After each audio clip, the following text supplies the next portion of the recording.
Good day mga ka-sports natin dyan. Choco Mucho, maagang na maalam sa PVL All Filipino Conference. Mukhang maaga nga silang pupunta ngayon sa Boracay para magbakasyon. Well, naging mahigpit nga ang kanilang laban kung saan hindi nga nakaporma dito ang mga star players ng Choco Mucho. Kahit sabihin natin na talagang meron silang Sisi Rondina at bumalik na itong si Maddie Madayag, meron pa silang Ea Laure, ngunit hindi talaga sila nakaporma pagdating sa koponan nila Ivy Lacsina. Lalo nga nahirapan ang gusto dito ang Choco Mucho pagdating sa 5th set. Kitang-kita naman natin na maganda ang opensa at depensa ng Akari.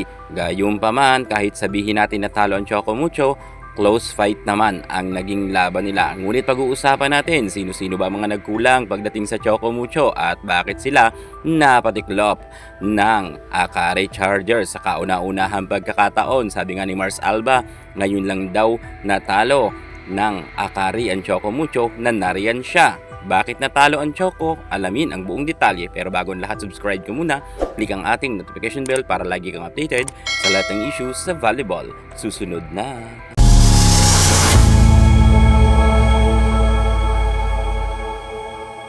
Grabe ang naging intense ng laban kahapon ng Choco Mucho at ng Akari. Kitang-kita naman natin na ayaw magpatalo ng bawat team dahil palitan lang nga sila ng scores pagdating sa 5th set.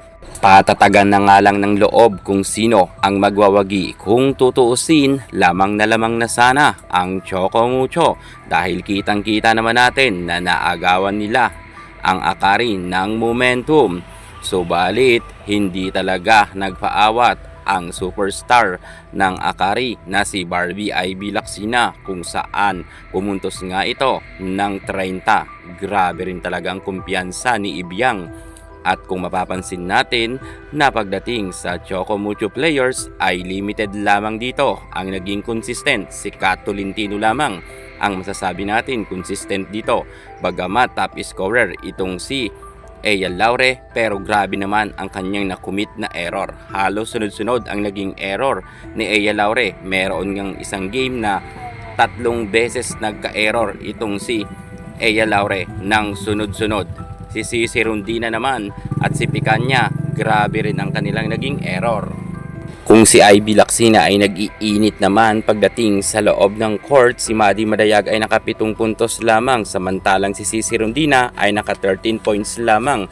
Kung kaya dito makikita talaga natin na hindi nga umariba ng scores ang superstar na si Sisi Rondina.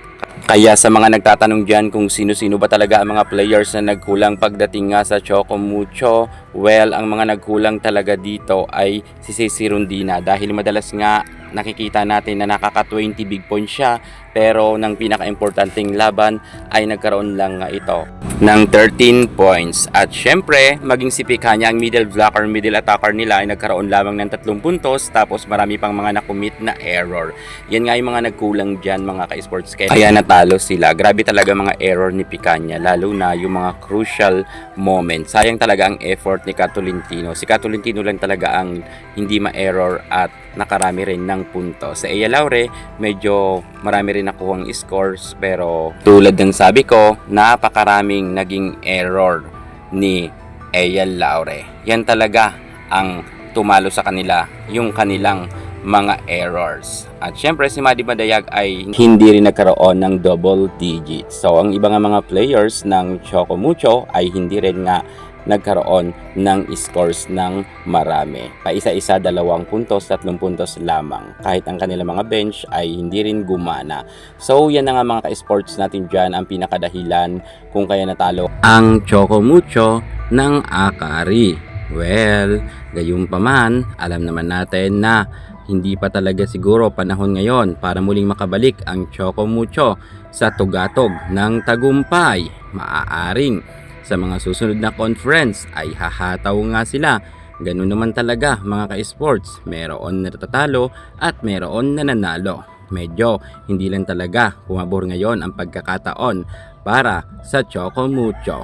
Malungkot man ang mga fans ngayon ng Choco Mucho, alam natin na solid pa rin naman ang kanilang mga tagahanga at hindi magbabago. Sana nga ay makabawi na sila CC Rondina sa mga susunod pang conference at alam ko nakahataw muli sila. Yan muna pinaka-latest natin sa mundo ng volleyball. Thank you so much. God bless.